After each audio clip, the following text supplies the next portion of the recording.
So in part one, as I said, that I will have 6 lectures. So in part one, in lecture 1 and lecture 2, I will talk about crystal lattice and reciprocal lattice, Brillouin zone, this kind of key concepts. And then after that, I will talk about lattice vibration and the photons. So basically, in these 2 lectures, we're only concerned about the atoms, not the electrons inside the material, right? So after we have these key concepts, and then we are ready to move on to talk about how electron will behave inside this kind of material. So basically, we'll discuss electronic band structure inside a semiconductor, right? So once we have the electronic band structure, so basically we can define or we can understand what kind of material is metal and what kind of material be semiconductor or insulator, right? And so in this process, of course, we'll also introduce some basic concept of quantum mechanics, right? And then from the basic quantum mechanics, and then we can derive the band structure. So this will be covered in lecture 3 and then lecture 4. So once we have a semiconductor, as I explained in the beginning, the semiconductor is a conductor, but what's more important that the conductivity of this kind of conductor can be controlled externally, right, through various means. So that's why the first step to make a semiconductor conducting is to introduce the free carriers. And we have 2 different ways to do that. So one is called intrinsic approach, and the other one is called extrinsic, right? We'll talk about these details in lecture 5. So once we know how to introduce free carriers inside a semiconductor, then we are ready to discuss how these carriers can be used to conduct electricity, all right? So that will be covered in lecture 6. So now we look at lecture 1 as main contents. So basically, the first concept we need to introduce is a crystal lattice, right? Semiconductor can be in different forms, but in most cases, we're only interested in semiconductors in solid state, right? So basically, semiconductor can be considered as one type of solid state materials, right? So if you look at the solid states, and of course, they are made of atoms, right?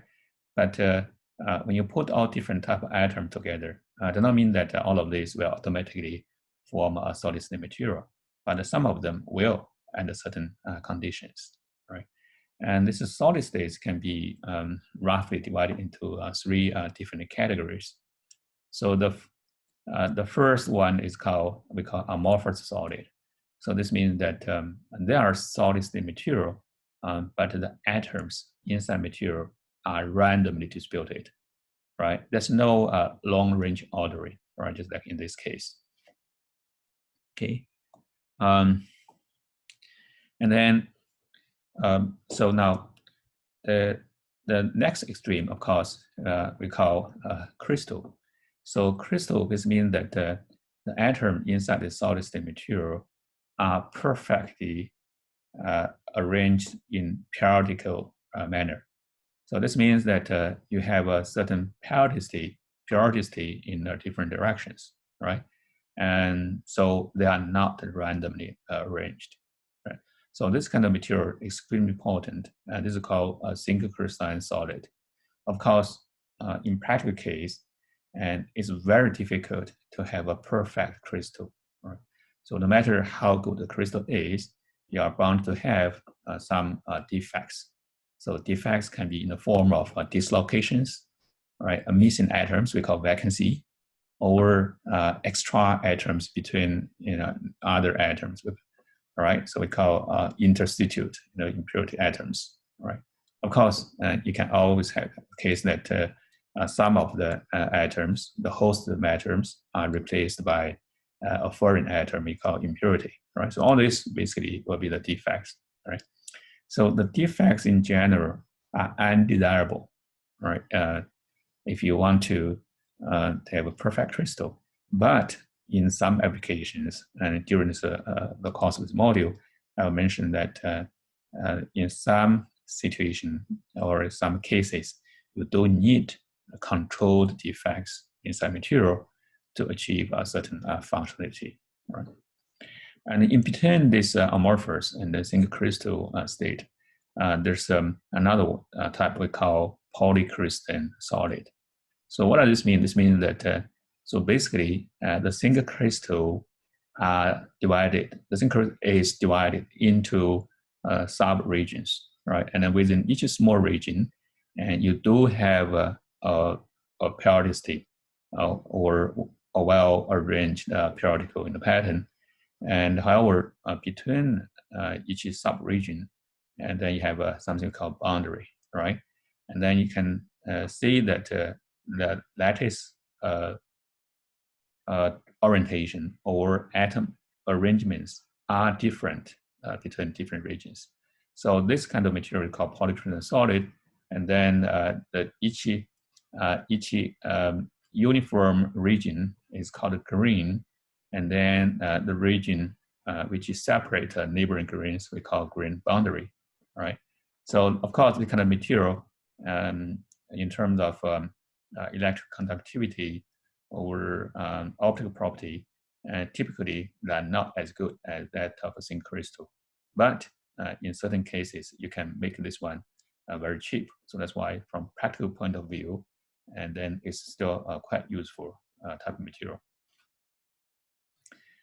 For example, if you look at the application in solar cell, and so you can see that this basically is the percentage of annual production, and this is a year.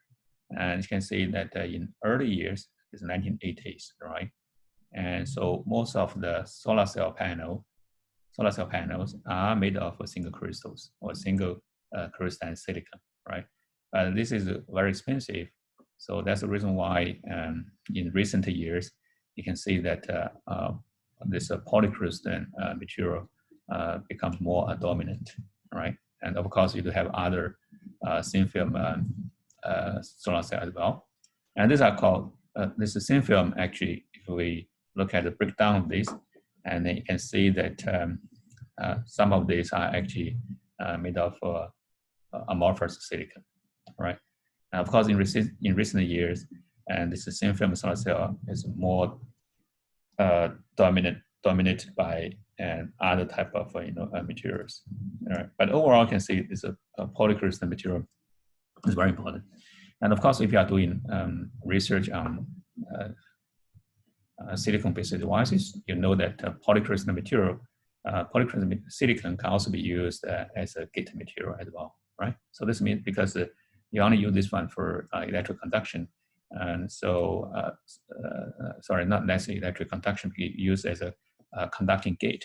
So this means that you don't need to worry so much about the resistivity, right? And so or defect level inside this kind of material, right? So, but it makes it easy to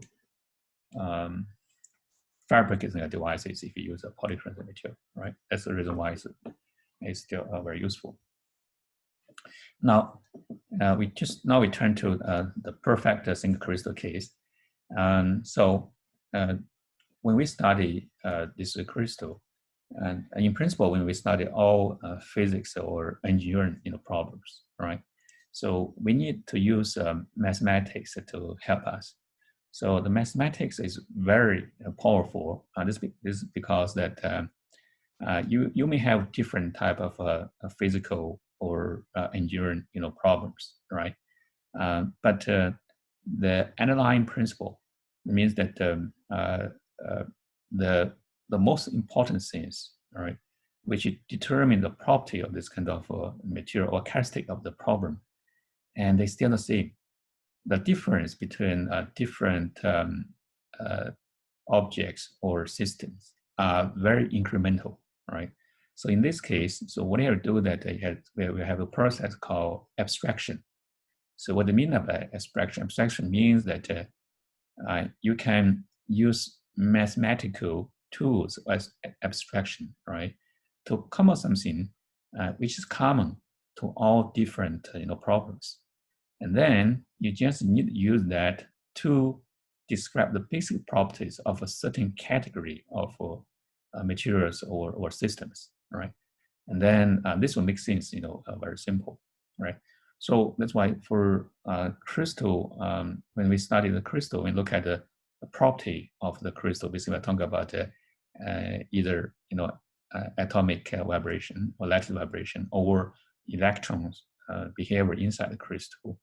And then we need to introduce a very powerful concept we call lattice. And then once you know the structure of the lattice, and then even you use different atoms to form different type of materials, as long as the lattice is the same, and then you do notice that they share many common properties, right? So that's the reason why this concept of a lattice is very useful and also very powerful. Okay. So now, so what's a crystal lattice? So basically, a crystal is a real object, it's a physical object, right? So it's something you can see, you can touch, right? Because it's made of atoms, it's a solid state material, right? But we can divide this into two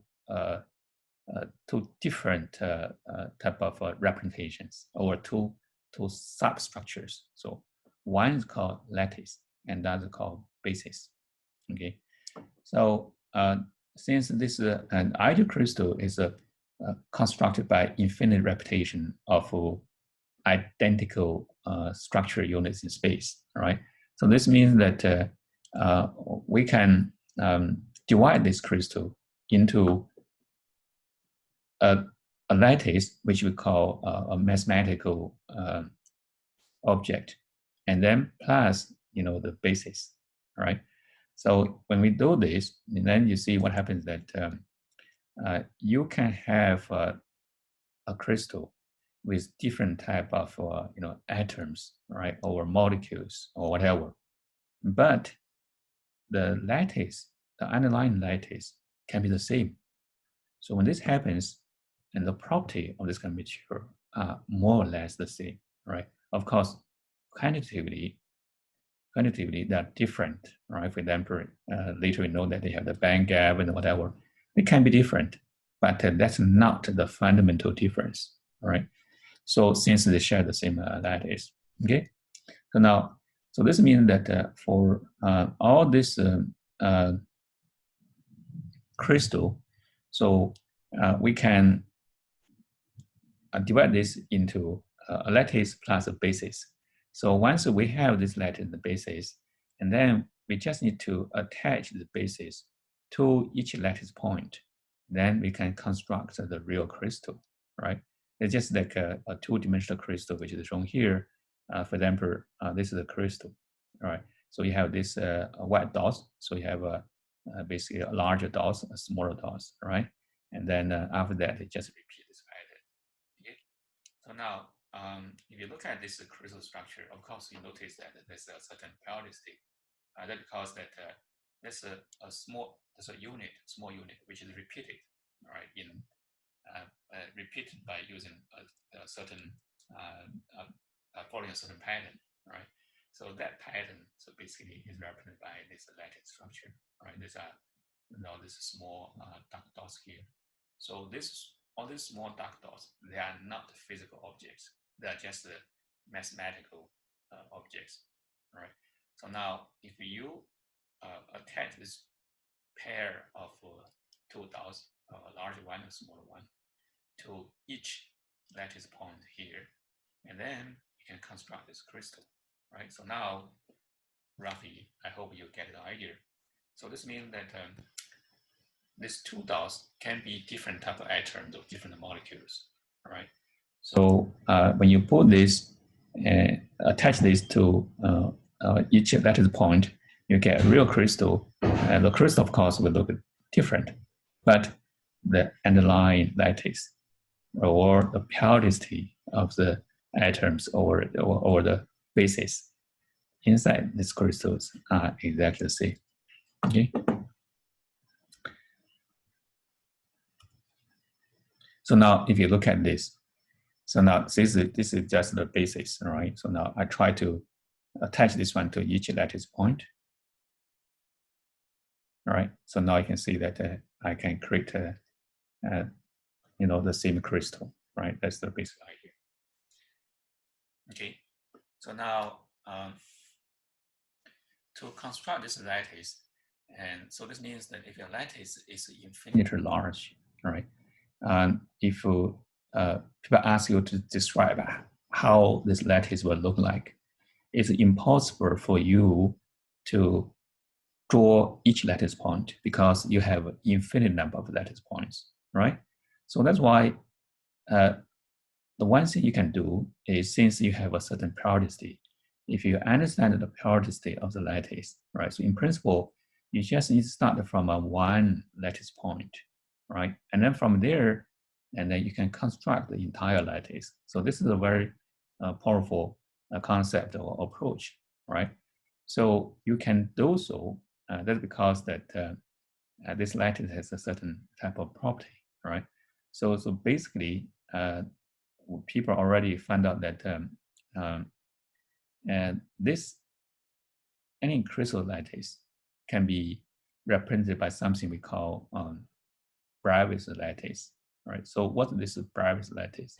So the Bravais lattice basically is an infinite array of discrete points with an arrangement such that when you view this entire lattice from any point, any 2 points, and they will look, your surrounding lattice arrangement, they will look exactly the same. So this means that, for example, if you look at this lattice or you call it, atom arrangement, right? From one lattice point of this crystal, say you are standing here, point A, right? So if you look in this direction, you see the first atom you will see is this small atom. And after you travel a certain distance, you will see this one, right? And then we look in this direction, so you'll see 2 large atoms. And in this direction, you'll see just 1 small atom, right? So this is when you view this lattice, entire lattice at point A. So what happens if you view it at another point B? You see exactly the same thing, right? For example, in this direction, right? You see the small atom first, a large atom. And so this one, you have 2 large atoms. So you have a small atom here, right? So you have this kind of property is because that this cursor lattice basically is an infinite repetition of a lattice point by following a certain periodical patterns, right? So this is called Bravais lattice. Now, once you have this kind of property, this means once you know that this cursor lattice can be described by this Bravais lattice, and then so this means that when you view from any 2 points, right, of this crystal, when you view this crystal lattice from any 2 points, you see exactly the same lattice arrangement surrounding you, right? So this means that in principle, you can construct this entire lattice just from any point by following a certain periodicity. So in mathematics, and that periodicity can be simply represented by a translation vector, which is defined here. So this means that if you have a 3D Bravais lattice, right, and you can view this lattice from a point which is defined by a position vector, right? By the way, I hope you have this basic concept, a mathematical concept, right? So how do you specify?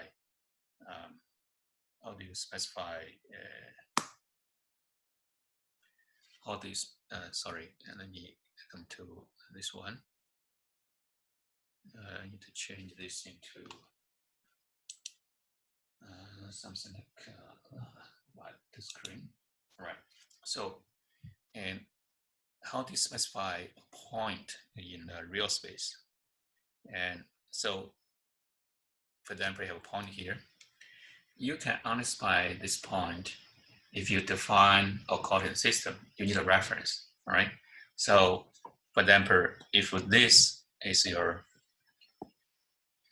coordinate system, and then so this is x, and this is y, and then this is z, and this is a coordinate origin, right? So you specify this point by this vector, right? So this you call r. Okay. So and then how to specify this point, and then this vector basically is given by and the projection of this vector onto x-axis. For example, you get a, and then you project this one onto y, you get b.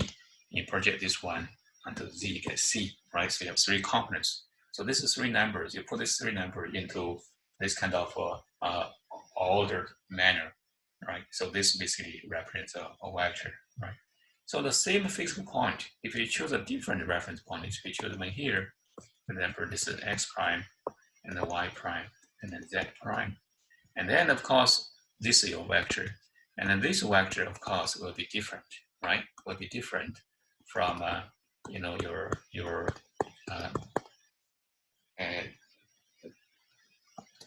your vector when you use this one as a reference, right? So, but this is the physical point, which is the same. So what does this mean? This means that to specify any point in real space, and then you just need to choose a reference first to the coordinate system first, right? The coordinate system is not necessary to be a Cartesian coordinate system. This means you have a x, y, z axis which are mutable into each other. But anyway, in most cases, we do use this kind of rectangular coordinate system, right? So that's why in mathematics, right, or in physics or engineering, so typically when you see I have a point in space, I will just say it mathematically, it's just given by position vector, so it's r, right, r. And so when you draw this means that you already, whether you show it or not, it doesn't matter. You already have a coordinate system. So, and then you have this, right? So that's very important. So I hope you understand this concept. And then we go back to,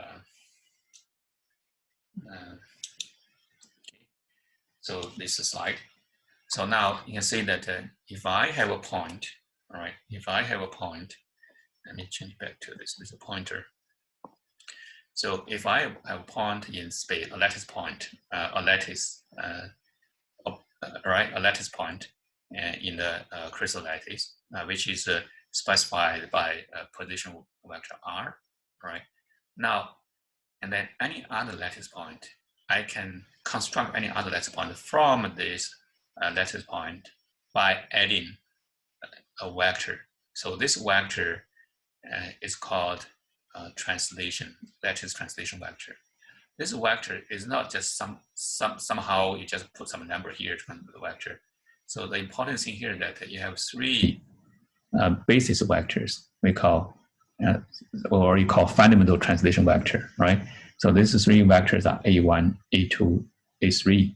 So you need these three vectors because it's a three-dimensional crystal, right? So now it's shown here.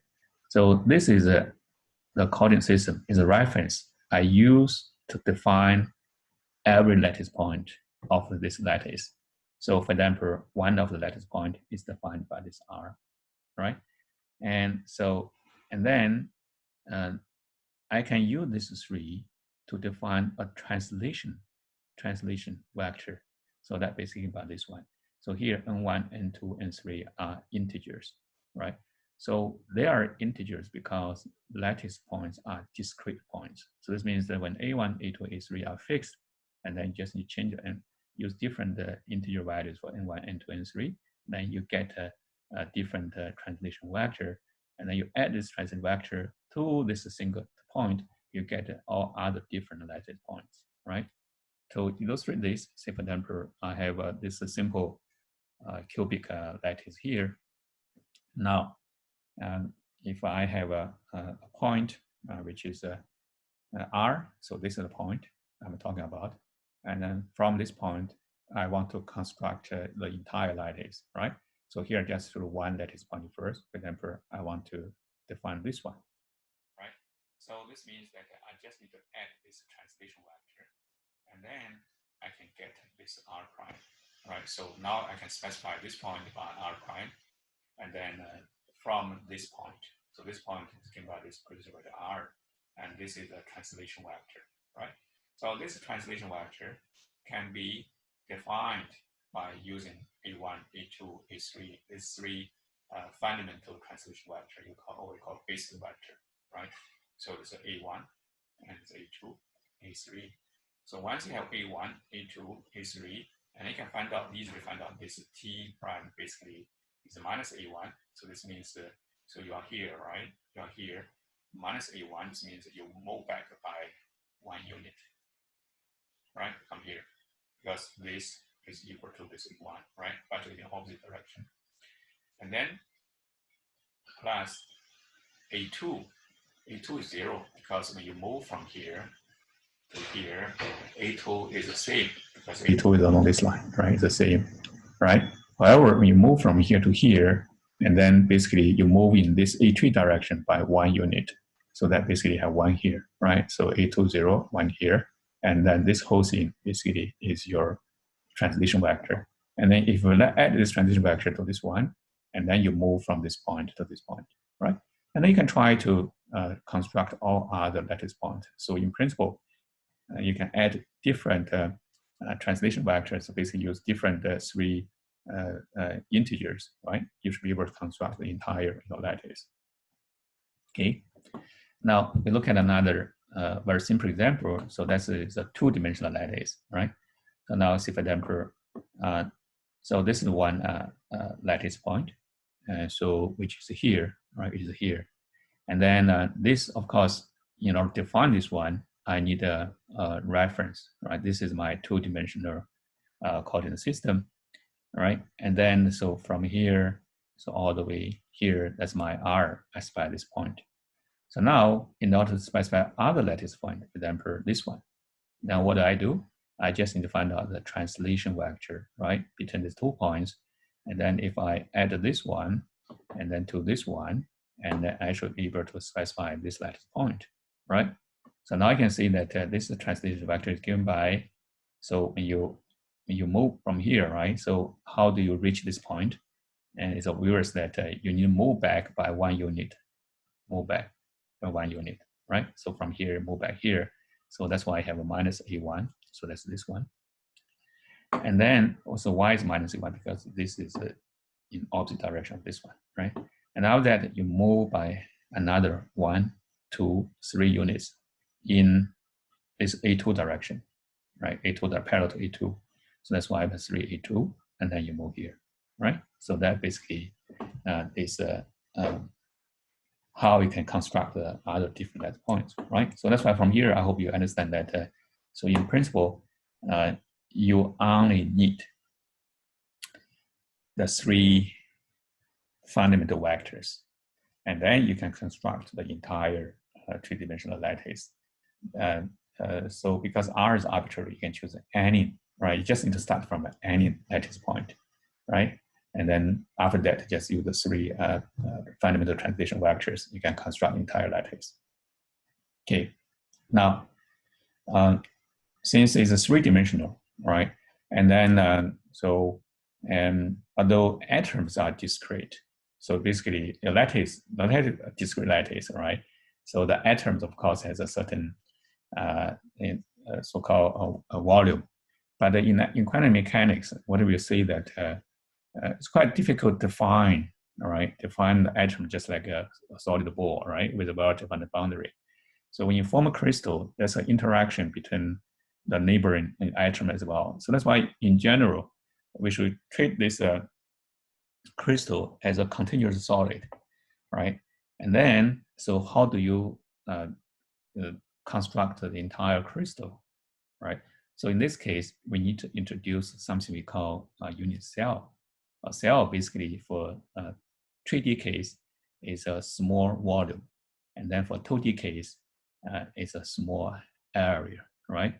So, so what defines this small volume for 3D case is basically is a parallel parapet. So just like this one, spanned by the 3 fundamental translation vectors, or we call basis vectors, all right?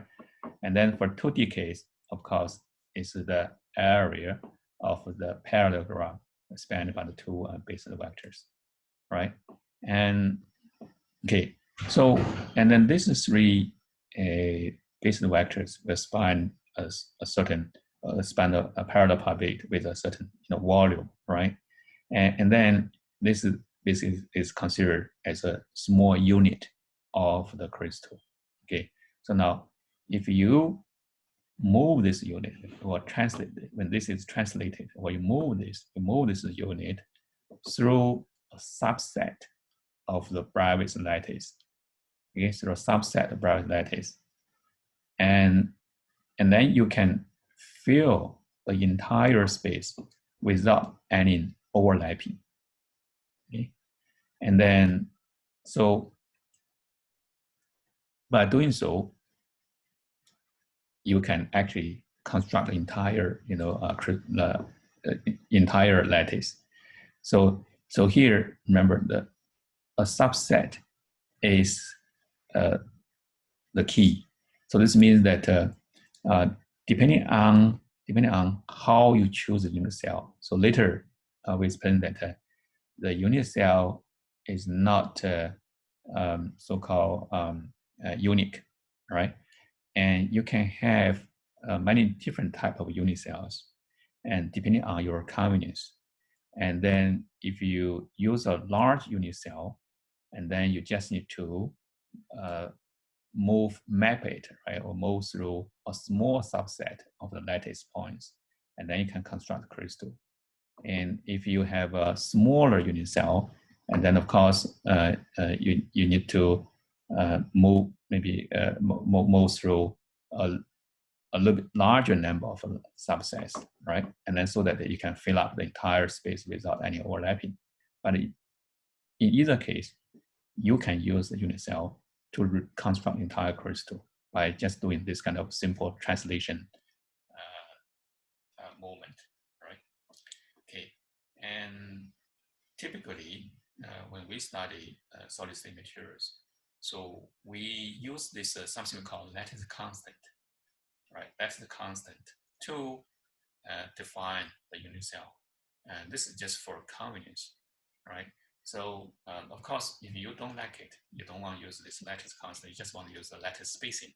It's also possible, but it's not so convenient. So that's why we choose some sort of numbers or size, which is convenient for us to describe this lattice. And then anyway, once we define this unit cell, and then we can decide how we should move this unit cell through the lattice point so that we can fill up entire space without any overlapping, right? See, this is one example. This is the unit cell of a simple cubic lattice, right? So this is just one choice. Of course, you can define this entire region of lattice here as a unit cell. It's also fine, right? You still can construct the entire lattice, right? But typically we don't do this because for convenience, we just use this one because this will be the lattice constant, right? Now this is the two-dimensional case. So you can see that we have this two-dimensional lattice. And then, so all these cells we show here are basically unit cells. They have A, B, C, D. So why these are unit cells? Because I can move this one, right? And through a subset of this lattice. And then so that I can fill up the entire plane or entire area without any overlapping, right?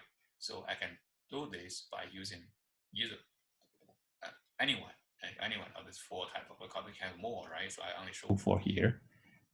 Any one of the four unit cell here, I can construct the entire two-dimensional lattice, right? So I just show you, so one example here, for example, I use this A, right? So this is a unit cell. And then I try to move this right through a sub lattice. Why the sub? When I move this, you can see that I just move this one in this direction, right? So so in this direction, looks like I move through all the lattice points, right? Because this one and this next one. So this one, so you can see that I can fill up this one, right? So So then after that, you can see that when I move in this direction, I just move by this amount, right? So and then I didn't move through this one, right? Because I only move through a subset, right? So now I can see that I can fill up this without any overlapping, right? So that basically what I do. So now, if you move through all the lattice points, you see what happens. So now, so this is the one, right? So now, this is the one. Okay. So now you can see that in this direction, okay, I move through all the lattice points. This means that now you see I move through this lattice point as well. This means because this is the center of this unit, right? So I move in this direction, and then so that the center will come to this lattice point. Then you can see that there is an overlapping, right? So just in this direction, no overlapping. But in this direction, there's overlapping. If you move through, translate through all the lattice points, then this is what happens, right?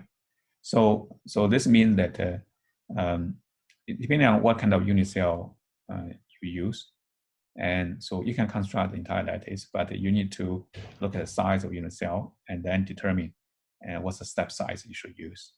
Okay. So now, and can we define a unit cell such that I can fill up the entire space without any overlapping by translating through every lattice point? So of course, this is possible. And this is basically is the smallest unit cell, we call it. And so we call it the primitive cell, right? So if we can define a unit cell with the smallest size, or we call primitive cell, and then in principle, I can fill up the entire space without any overlapping by moving this primitive cell in all directions, or pass every lattice point, right? Instead of a subset of it. So, and again, we have many ways to choose a unit cell, primitive cell. For example, C is one of them, and then D is another type, right? But no matter which one you choose, and then if you transit this one through every lattice point, and then you should be able to fill up the entire space without any overlapping. Okay, so this primitive cell is very unique. So what's unique about this is the number of lattice point you have inside the primitive cell, right? Inside primitive cell, and is always one. Okay, it's always one. You can see that for this one. So now you can see how many lattice points you have inside this unit cell. You may see that you have 4. That's wrong. That's because that each one is shared by 4 neighboring cells, right? For example, this one is shared by this one, this one, this one, and this one. So that's why equivalently here, one lattice point, and you can only count 1/4 of this for this unit cell. So that's why eventually, so you have this 4 lattice point, right? Divided by 4, you only have 1, right? Similarly, this one, you only have 1 lattice point. But this one, you can see how many you have. You look at this, okay? So this point, again, is shared by 4, right? Because you have 4, another one unit cell here, right? So 1 here, and then 1 here, same size of this one, they're shared by 4. So that's why the 4 corner lattice points eventually will give you 1, but you have 1 inside this. So that's why you eventually have 2. You have 2 lattice points in this unit cell. So that's the reason why this is just a unit cell. It's not the primitive cell, but this one is. Okay. And similar for this one, you have 2. Why? Each corner will give you 1/4, right? So the corner put together is 1 lattice point, and this side is shared by 2, right? So 1 unit cell here and 1 unit cell here. So that's why this one plus this one, you give me another 1. So you will have 2, same as this one. Okay. And then, so the number of atoms in a primitive cell is always the same for given crystal lattice. So because you only have 1 lattice point, right? So that's why, so each lattice point, and basically is for each lattice point for same type of crystal is always defined by a certain number of atoms or molecules, right? So it means the lattice point is 1, but that does not mean that you only have 1 atom. you can have multiple atoms, right? But the lattice point is just one. Okay. So now if you look at this one, you can see that I can use this, right, to fill up this entire space, right, without any overlapping, right? But I have basically pass through each lattice point, right? That's the key point. Okay. So now, and do we have a way, since the primitive cell is so useful, right? In the previous slide, it looks like that it's not unique, right? And the area is the same for 2D case, right? And then, of course, for the 3D case, the volume can be the same, but the shape, the orientation can be different. So this makes the quite confusion or complicated, right? When we study the property of lattice vibration or electronic band structure in semiconductors. So that's why actually the a clever idea to overcome this. There's a clever idea. So that basically is called Wegener-Cis primitive cell. So what is? So and anyway, you can just look at one lattice point, right? Since your primitive cell can only contain one lattice point, right? So now I just focus on one lattice point, and then for the 2D case, I just draw lines connecting this lattice point and all nearest the neighbor lattice points, right? For example, here I have 6, 1, 2, 3, 4, 5, 6, right? So I have 6 lines.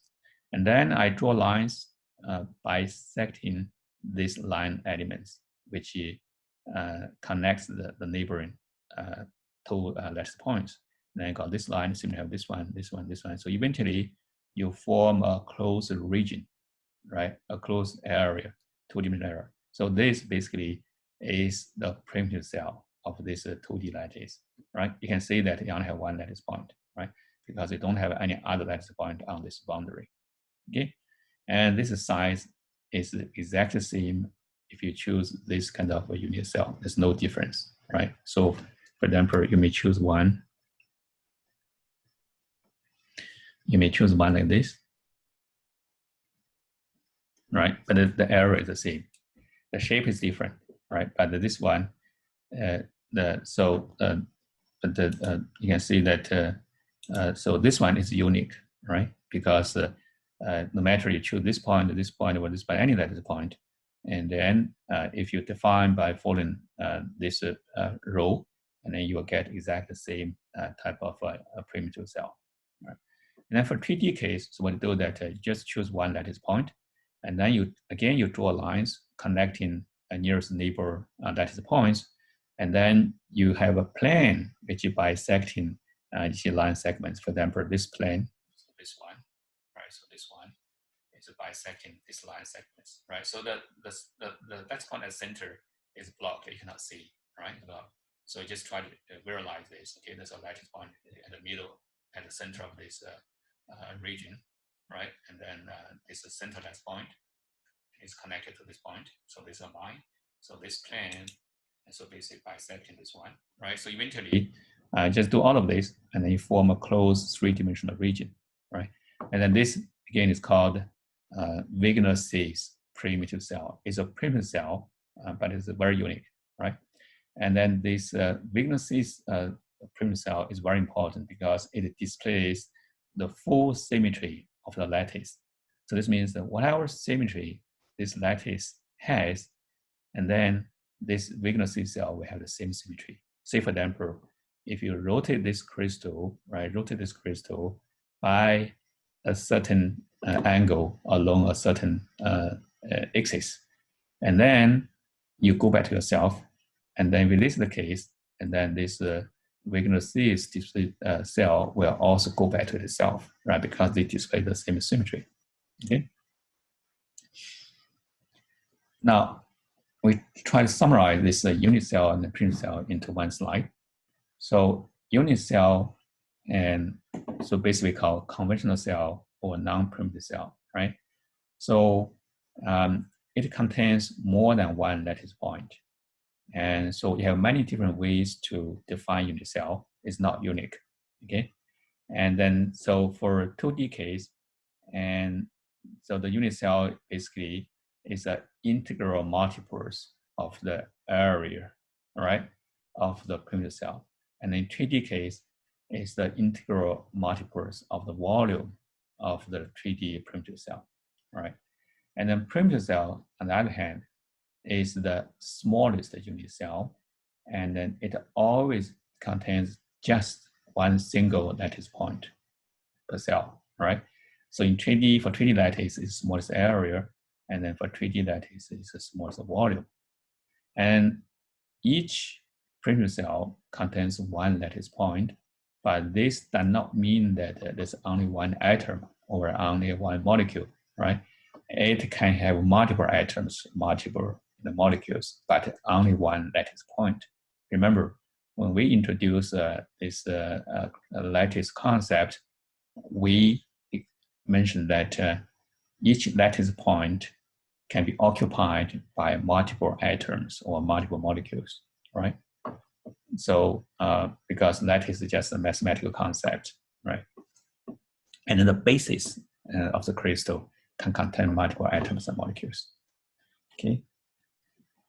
Here's one example. For example, if you have this face-centered cubic lattice structure, FCC, right? So FCC, so basically you have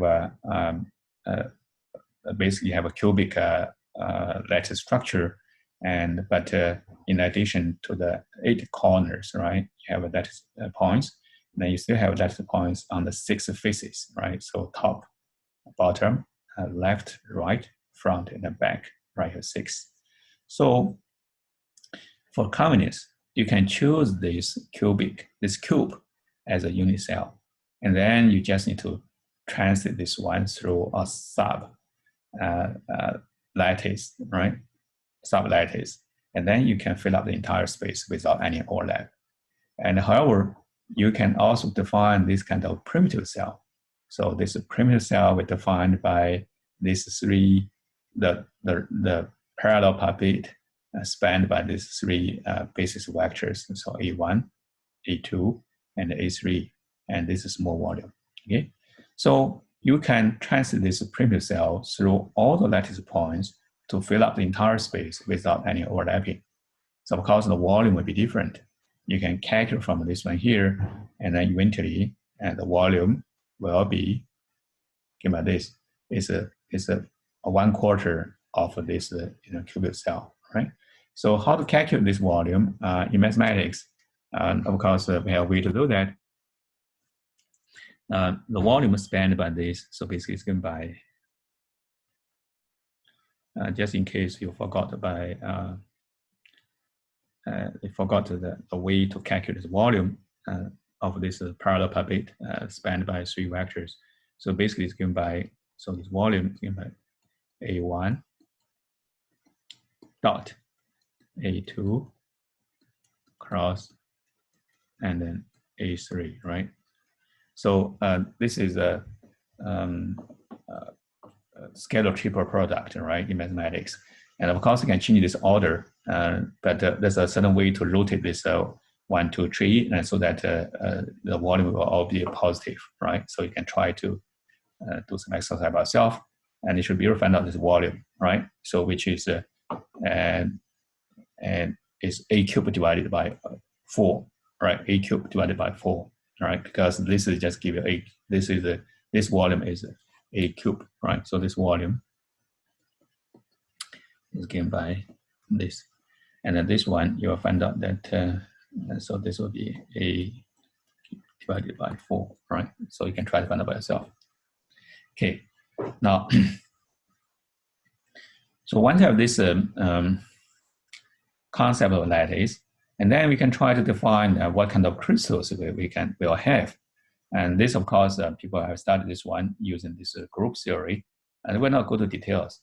But what people find out that we can only have a finite type of Bravais lattice, right? So that can be defined by the group theory. So basically called the space group, right? So this is spirit group, and so what's the group? So basically, you can try to read something by yourself, and basically we are talking about certain symmetry operations, right? And the symmetry operations is not just one type of symmetry operation. You can have several type of symmetry operations for certain lattice, right? And then by doing so, of course, you can use a combination of these kind of operations, and then you can bring the lattice back to itself, right? So all these operations come together, form a group. Okay. So and for the Bravais lattice, and then people find that so all these operations, rigid motion, right, which can take the crystal back to itself, typically can be done by two types of operations. So one is called translation. So it means that it just simply move the atoms, in one direction by a certain distance, right? And then the next one is rotation along a certain axis, which is defined by n, which is a unit vector, and by a certain angle. Okay, and so now, so all this translation operation, they form something called translation group, and then this rotation, right? And then so all this form this point group. Okay, so this point group, you can see that. And this is a crystallographic point group basically is a set of symmetry operations, which include, for example, rotation or reflection. Reflection actually is some sort of a rotation, right, by certain angle, and then by doing so, it will leave the crystal invariant. This means basically you go back to yourself, right? So during the process, of course, in addition, some of the lattice points will be mapped to itself. For example, if it's a rotation, if you have lattice points on the rotation axis, of course, basically are not moving at all, right? So basically, you just map them to themselves. And then reflection, if you have lattice points on the reflection plane, and also they are just mapped to themselves, right? But anyway, through these symmetry operations, and then in principle, you can mix the crystal environment. It means that you have done so many things, but eventually, if you look at crystal, that's still the same, right?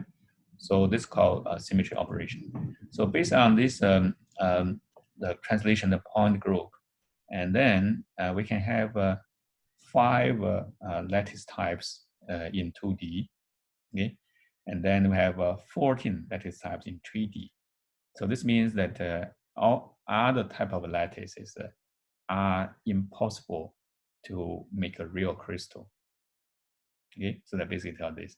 This means that, or in other words, you can see in the reverse way, this means that if this kind of crystal is a real crystal which exists in real world, and then for 3D, it must fall into this 14 lattice types, and 2D must fall into 5 lattice types. Okay?